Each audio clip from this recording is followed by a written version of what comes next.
Welcome to the Couch Scouts podcast. We provide league-winning analysis, advice, and tools to help you dominate your league and build a dynasty. Scout, draft, win. Here's your host, Matt Cooper. Welcome to the Couch Scouts podcast. I am your host, Matt Cooper. With me are my co-hosts, Matt Rupert. How you doing, my man? And Matt Jackson. What's going on, guys? Oh, just getting ready to do some roster reviews, roster rescue. I think the title says Dynasty ER. So this will be a fun one.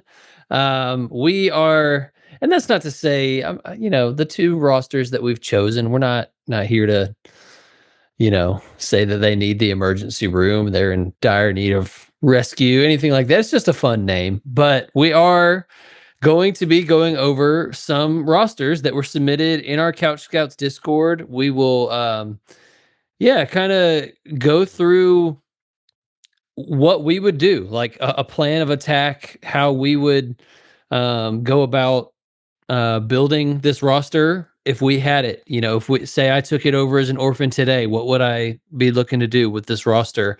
And we had a ton of submissions on the Discord, so thank you guys for that. We're only getting to 2 of them today, so don't worry if your roster didn't make the cut.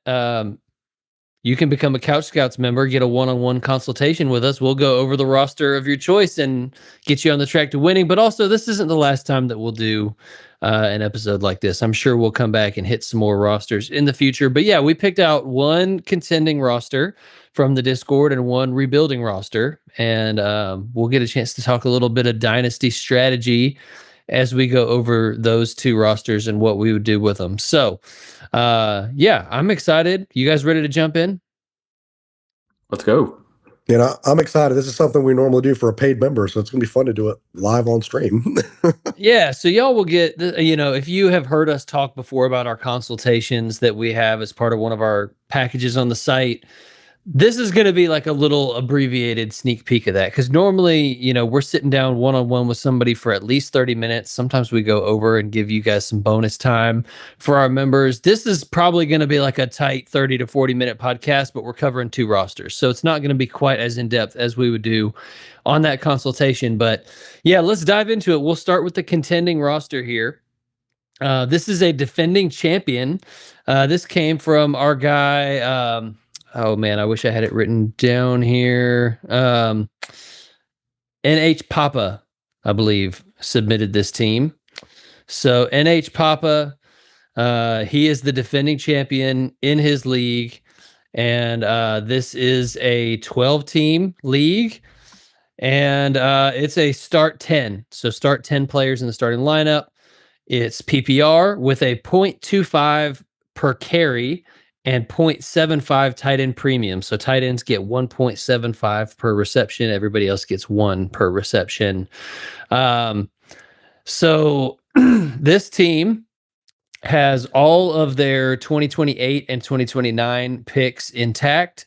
They also have somebody else's 27 first. They don't have their own 27 first, and we aren't given a detail of like this 27 first that they have. Is it projected early, mid? We don't know. It's probably good that it's not their own because, again, this team's the defending champ. So the fact that they have somebody else's 27 first is nice. They don't have any 27 seconds. They do have a 27 third and a 27 fourth. So that's the picks out of the way. And then let's look at the roster. Again, this is a contending roster. So Caleb Williams, Cam Ward, Malik Willis, and Trey Lance at quarterback. At the running back position, they have Josh Jacobs, Kyron Williams, Javonte Williams, Jalen Warren, and Tyrone Tracy. At the wide receiver position, they have Puka Nacua, Chris Olave, Michael Pittman, Mike Evans, Trey Tucker, Malik Washington, Ryan Flourney, Jacoby Lane, and Tank Dell. And then finally, at the tight end, they have Jake Ferguson, Gunnar Helm, Oscar Delp, Cade Otten, and Greg Dulcich. And on their taxi squad, they have Roman Wilson, drop him, Taj Brooks, Sam Roosh, Deion Burks, and Demond Claiborne.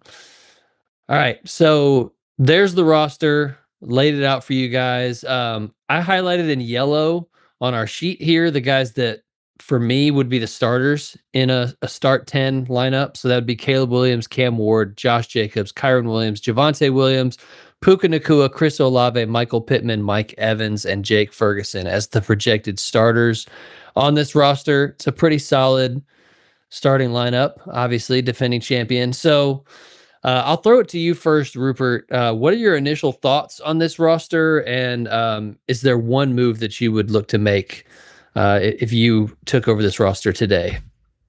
Yeah, obviously a very strong roster. Not as much depth as you would like, but a really good starting core. The first move I would probably prioritize is trying to upgrade tight end. Jake Ferguson is very solid. I think he finished like tight end 5 last year. But when you get like 1.75 points per reception for a tight end, I'm going to try and pay up and get a stud there. You got some young guys like Oscar Delp, even like Dulcich, maybe like a sneaky play this year with there pretty much not being anything else in Miami. Yep. But I would try and upgrade to a more surefire stud at tight end. Granted, it might be a little difficult with that scoring format. People probably know what they have. But if I'm going to try and make a move, that's where I'm going to try and target first. Yeah, I think depth is definitely something to at least be semi-worried about here. It's a really solid starting lineup, but then, I mean, look, every single year we have injuries happen. You've got bye weeks that you got to account for, and I just looking at this roster, while it is coming off a championship, championship win, I don't see a ton of depth here. Specifically focusing on like the wide receiver position. You got Puka Nakua, obviously stud wide receiver. Chris Olave is a good wide receiver too. And then you got Michael Pittman, who the move to Pittsburgh could be a really solid move for him. Targets could be up for grabs there. So I like those 3 wide receivers. But then, you got, what are the bones of Mike Evans? Is he going to play a full season? And then there's not a lot of depth behind that. For me, we all look, the 27 class is going to be a great class. We all anticipate to be one of the better classes in recent memory. I don't know that I wouldn't use some of that draft capital to address depth here right now. I know we want to hold on to those picks, but I think you got to utilize some of that capital that he has to maybe address some of these depth pieces. Yeah, I tend to agree with you, Jackson. I mean, again, not knowing where that 27 first is, like if it has a chance to be, really early, that would be a really hard thing to trade away. But yeah, I mean, just looking at some of these players. Okay, so Jake Ferguson was the overall tight end 2 in PPR formats and the tight end 5 in points per game until a sudden fall off in the fantasy playoffs. But I really think that the drop off happened much sooner than that. Like so when I'm looking at a box score here, and this, I don't know what the tight end premium is. I'm just looking at one of my leagues that I'm in. First 7 weeks, he had 6 touchdowns. From week 8 on, he had 2 touchdowns. So I think some regression hit him that was bound to come, because you're just not going to score a touchdown a week in an offense where you've also got CeeDee Lamb and George Pickens trying to get fed the football.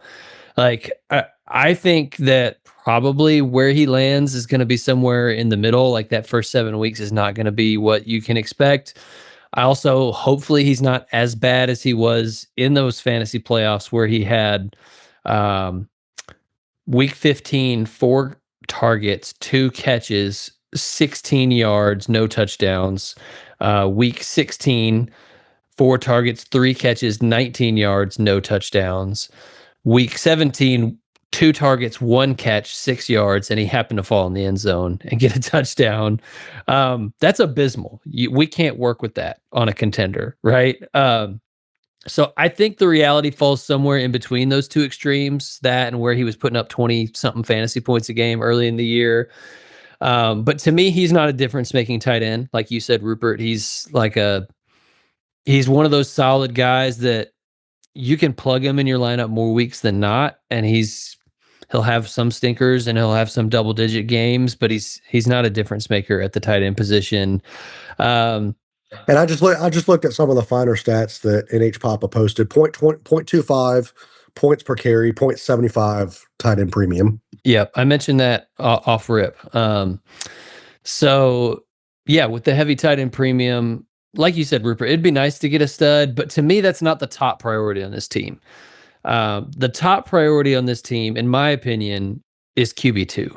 I don't know how you go into a season as a contender trying to trust Cam Ward after what we saw last year. Like, he was unstartable for most of the season, and we hope, okay, he's got Daboll and he got Cardinal Tate in there and Wendell Robinson. Like, I think it's going to get better. I hope it's going to get better, but I'm not trusting that. And then you've got Malik Willis, who, like, yes, there's some rushing floor ceiling combo there theoretically, but like, we haven't seen him start for a season ever. Have we ever seen a full season of him as a starter? I don't think we have. And then, there's no weapons there. Like, we got Chris Bell coming off of a late season ACL injury, rookie, unproven, that probably is the most talented pass catcher on that roster aside from Achane, who might be their running back one and wide receiver one, which is why they paid him. But yeah, that's a concern for me. Caleb Williams, very good player, very good dynasty asset, should be a long-term guy, great guy that you want to have on your dynasty roster, but he's not a difference maker. Like, you don't have this high-end QB1, Drake May, Josh Allen, Lamar type that's going to kind of offset having a more mediocre QB2. So, to me, I'd feel much more comfortable with like a Jared Goff or a Baker Mayfield or somebody in that QB2 spot over the projection of these young guys. And, I would be comfortable. Again, it's a contender. So would I like to hold Cam Ward for the future and hope he becomes something really good? Yes. But would I be comfortable flipping Cam Ward and a pick to get an upgrade at quarterback? Also, yes. Like, you're in a championship contending window. That's just what you got to do. We're not playing to make the playoffs and get third place. Like, you're trying to repeat your championship. At the end of the day, like, that's what it's about. So holding on to those draft picks, holding on to these young guys that aren't producing. I'm not sure this team has that luxury. Mike Evans, played most of the season and was on a 17-game pace of just 894 yards, not his usual 1,000 yards plus. He's going to be 33 at the start of the season. He's on a new team. Pittman is on a new team. What's this going to look like for Pittman on a new team? So this is a contender that has some chinks in the armor. And I think if you want to keep this window open for another 2 to 3 years, I think you need to be willing to sell some of those draft picks and some of these young guys. And I know that that's not fun to do. And I wouldn't necessarily advocate like, hey, go sell everything for like a Devontae Adams who's 32. Try to get somebody who's 27, 28, 26. A DJ Moore. Yeah, DJ Moore. 29. Yeah, I mean, that kind of move, and even like an Amon-Ra, you're gonna have to pay up to get an Amon-Ra. Like, this is gonna cost probably maybe your 27 and 28 first, and maybe a young guy. I don't know what it would take, but like, there's not that many difference makers on this team. Puka Nacua is really the only difference maker on this roster. So I want another heavy hitter if I can get one. I want an upgrade at my QB2 spot. I could live with Jake Ferguson at tight end, but I need a difference maker somewhere, another difference maker, and I need more depth, because right now, if you look at the players, I mentioned I have the yellow players highlighted that are the starters. Here's the non-starters, the non-highlighted players: Malik Willis, Trey Lance, Jalen Warren, Tyrone Tracy, Trey Tucker, Malik Washington, Ryan Flournoy, Jacoby Lane, Tank Dell, Gunnar Helm, Oscar Delp, Cade Otton, Greg Dulcich. Out of everybody that I just named, who do you want to put in your lineup? Like, I mean, there's only two looking at that depth that are like remotely interesting to me because of like the what if, right? Mm-hmm. And those are how does Tank Dell recover from that injury, and are there targets up for grabs for Malik Washington in Miami, right? Those are the only two, and even there, I don't feel great about it. Yeah, and I mean, as a contender, I don't want to rely on those things. They're intriguing. They're rosterable. I'm not saying they're not rosterable, but I don't want to have to start them. The guys that I would be okay starting, like with injuries and buys, would be Malik Willis in a pinch, Jalen Warren, maybe Dulcich, because like Rupert said, there's nobody in Miami, so maybe he can kind of surprise and exceed expectations. But in terms of a flex, like not including Willis at quarterback, you've got Jalen Warren and maybe Dulcich as the only usable options coming off your bench. That's just not enough depth. You're not going to be able to weather injuries and bye weeks. So, shout out to NH Papa here because he is the defending champ. But I think he's going to need to make some moves here if he wants to continue to defend that championship. I don't think this team is ready to like tear it down, rebuild by any means. I think you try to go for another 2 to 3 year window here, but you're going to have to be willing to move some of those draft assets to be able to do it. So, and drop Roman Wilson for goodness sakes. I knew that shot was coming at some point. Give up on that man. But yeah, so that was our contending team. And we're going to get into the rebuilder here in a second. But before we do, I want to take a quick break. I want to shout out the great resources we have available at CouchScouts.com. I mentioned already the consultations. That's part of our Armchair GM package. You guys can check that out on the website. Our members that have done that. So our Armchair GM package is $30 a year more than our base package that doesn't have these consultations, but our members have raved and said the consultation is well worth the $30. Rupert typically heads that up, and then Jackson and I kind of help him out when he doesn't have availability, but he consistently goes above and beyond for our members, and they've raved about how helpful those sessions have been for them. So I definitely encourage you guys to check that out. We've also got the rookie guide. We've got the all 22 film room. We've got bonus podcast just for member every week. So definitely check out CouchScouts.com and hope you win some championships. So let's get into our rebuilding squad here. This team was submitted by Raz Putin, who's one of our newer Discord members. I think he's been listening to the podcast for a while, but just recently joined the Discord. And he's listening from, I believe, Tasmania. So shout out Raz Putin. Love the international guys that listen. I know we've got people in like the Netherlands and Germany and Australia and all kinds of places, which is really fun. But Rasputin here, he put out, this is a 12 team, start 9, full PPR, super flex with no tight end premium. He's going into year 2 of, I presume he's saying, is this either year 2 after the startup or year 2 of his rebuild? I'm not sure which one he meant there, but he has 3 2027 firsts and 3 2027 seconds, which that's great to have in a rebuild. Those are highly coveted assets right now. Everybody wants to share that 2027 class. And here's his roster. So at quarterback, he's got Caleb Williams, Fernando Mendoza, Justin Fields, Anthony Richardson, Jameis Winston, Tyson Bagent, and Tanner McKee. At running back, he has Travion Henderson, Bashal Tutin, Braylon Allen, Marshawn Lloyd, Kyle Monungai, Taj Brooks, Jordan Mason, and Tank Bigsby. At wide receiver, he has Luther Burden, Jamison Williams, Rome Odunze, Xavier Worthy, Malik Washington, Brandon Ayuk, and our guy Antonio Williams. And then at tight end, he has Brock Bowers and AJ Barner. So, and then on the taxi squad, Ted Hurst, Eli Stowers, Eli Raridan, Emmett Johnson, Eli Heidenreich.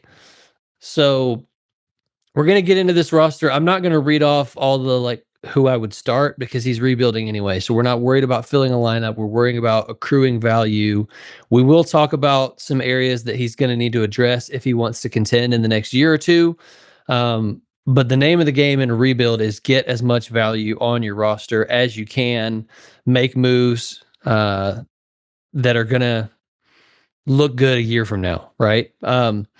Even if they don't look good in the short term, that a year from now you'll feel like you've got the better end of that deal. So, Rupert, I'll throw it to you. What sticks out to you with this roster? What would be your priority?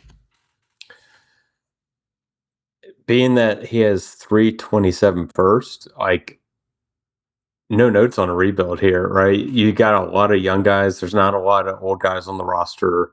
Got really good draft picks this year with Antonio Williams, Ted Hurst, Emmett Johnson. So really on the right track. I think you're pretty well set with quarterback with Mendoza and Caleb Williams.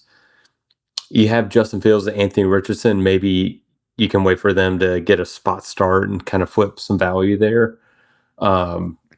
Henderson and Tootin is okay at running back. Knowing that the 27 class is going to have a lot of guys, I'm really not worried about it. There not being much else behind that other than Manungai.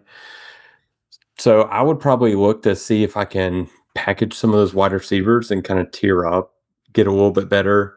Because you got some pretty decent depth with Washington and Antonio Williams on your bench in this scenario.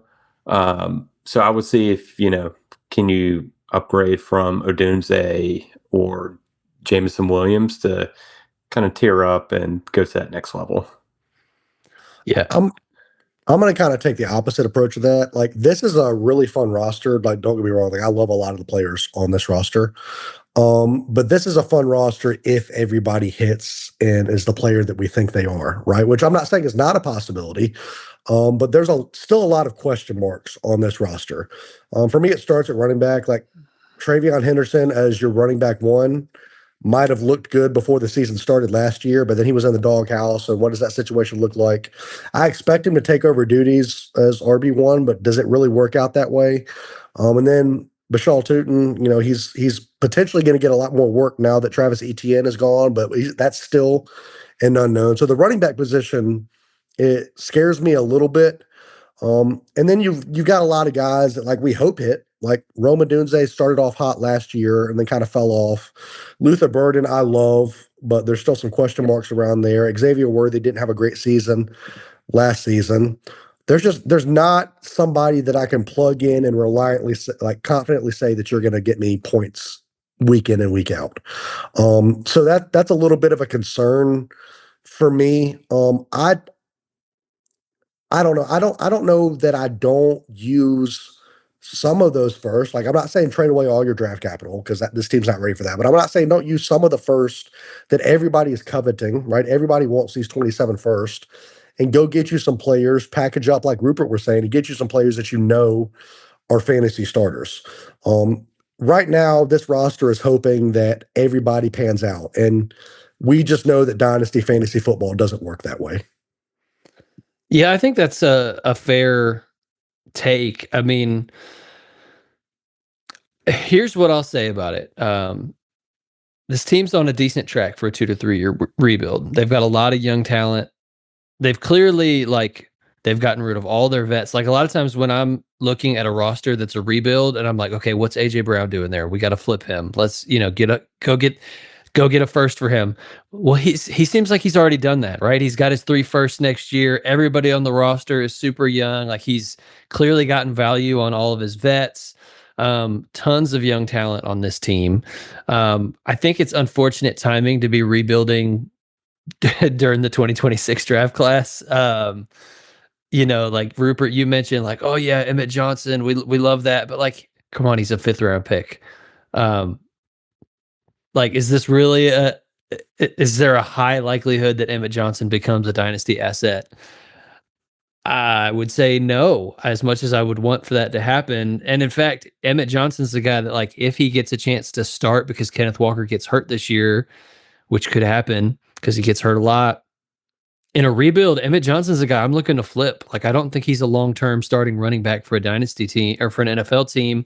I think maybe similarly to Bashal Tootin. Like, if Bashal Tootin comes out, wins the starting job, shows some flashes early, like, I don't know that he fits your window, because if you're trying to contend 2 years from now or next year, it's 2 to 3 year window maybe on a guy like Bayshul Tootin, and one of those you're gonna waste on this year where you're not a contender. So like he's a short-term guy. I don't think he's a long-term starting running back in the NFL. So these are guys that if they have a flash where you get a sell window, even though they're young, I'd still sell them.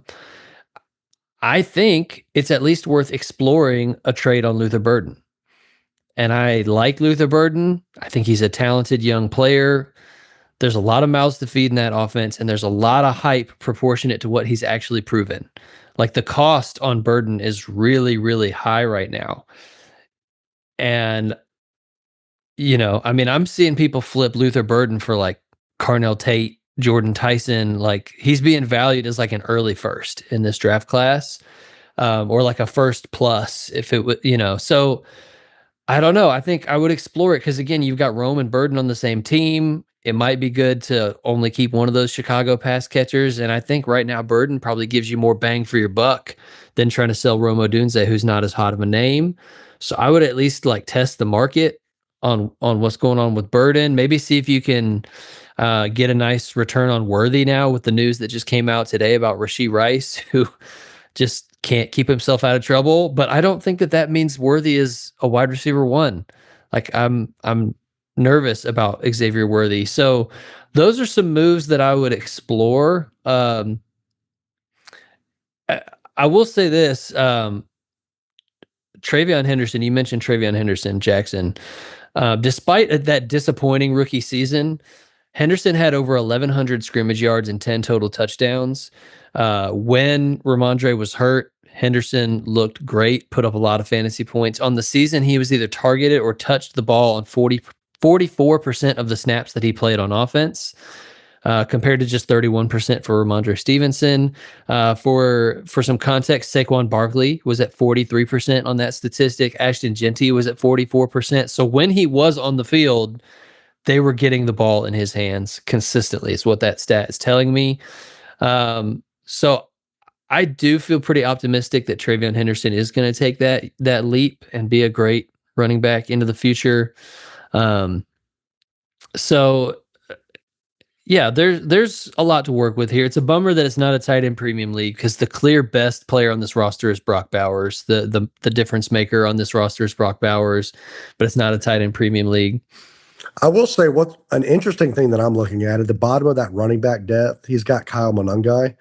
And if you look at the dynasty rankings for Monangai right now, he's hovering right around like 113, 112, 113 on Fantasy Pros.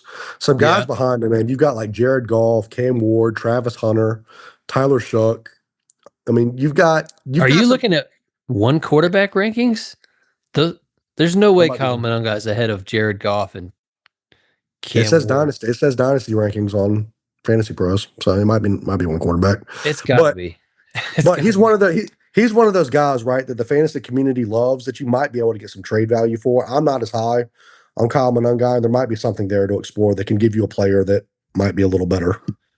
I mean, if Travis Hunter is right there with him, I'd flip him for Travis Hunter all day, every day. In a heartbeat.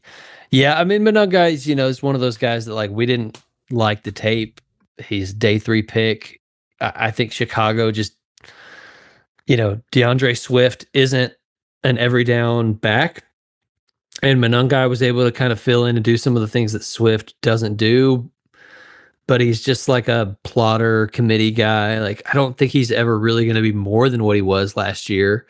So, yeah, I would see if maybe from a youth standpoint, you could flip him. I think that's a good call out, Jackson. But my concern here is that like the draft capital in 2027 is nice, but I would caution Rasputin against thinking that you'll be a contender just by making all those picks. Like if I just take 3 first-round picks in 2027 and 3 second-round picks in 2027, and they're all 6 going to be great assets, and I'm going to add them to my roster, and then we're going to be golden, and we'll be contenders next year. I would just caution against that thinking.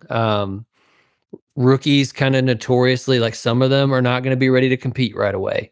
Some of them are going to bust outright. So you got to stay active in the trade market. Even though you've got young guys, you don't have any obvious sells on your roster. Stay active in the trade market. Look for those smart opportunities to flip and add value to your roster.